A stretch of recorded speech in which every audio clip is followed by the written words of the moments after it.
দেখো, তুমি অনুভব করো, ফেসবুকের মালিক, ইউটিউবের মালিক তোমাকে এজন্য টাকা দেয় না যে তুমি এই ফেসবুকে কোরআন তেলাওয়াত মানুষ কাছে পৌঁছাচ্ছ, তোমাকে খুশি হয়ে টাকা দেয় না, বরঞ্চ ওই কোরআনুল কারীমের মধ্যখানে সে কোরআনুল কারীমকে থামায়, ওই ওয়াজকে সে থামায়, খুতবাকে সে থামায়, থামিয়ে তার দেওয়া নাচ গান ওখানে চালায়, তার বিনিময়ে তোমাকে 2 পয়সা দেয়। একটা মানুষে দেখলে মাত্র 2 পয়সা দেয়, 5 পয়সা দেয়, 10 পয়সা দেয়, 1 টাকা দেয়। একটা মানুষকে গান শোনায় তোমার মাধ্যমে 1 টাকা দেয় তোমাকে, তোমার মাধ্যমে একটা মানুষকে নাচ দেখায় বদলে 1 পয়সা দেয়, তোমার মাধ্যমে একটা হারাম একটা প্রসার করে বদলে তোমাকে 5 আনা 5 পয়সা দেয়। বলো, এটা কি অনেক বড় লোকসানের বিজনেস নয়? যে একজন ধর্মপ্রাণ মুসলিম ওয়াজ শুনতে আসছে, কোরআন শুনতে আসছে, তাকে থামিয়ে দিয়ে তুমি নাচ গান দেখাবে।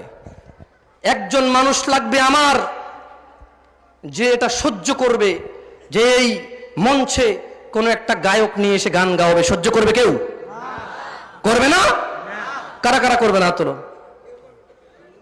হাতগুলো থাকুক। এই একটু ক্যামেরাটা ঘুরে দেখাও তো, কতজন মানুষ সহ্য করবে না? কেউ একজন দেখাও, কেউ একজন দেখাও। কেউ সহ্য করবেন না?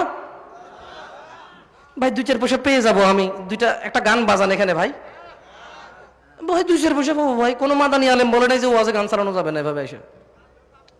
পারবেন না? কোন নেবেন?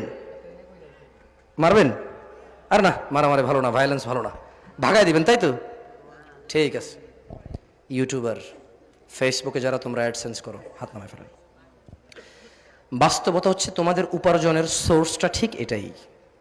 এবার তুমি যে কোনো আলেমকে বলিও যে ওস্তাজ ওয়াজ চলে, কোরআন চলে, মধ্যখানে এটাকে থামায় একটা মহিলা নাচে অথবা গান গায়, বিনিময়ে আমি 2 পয়সা কামাই, ওস্তাদ এটা কি হারাম হবে?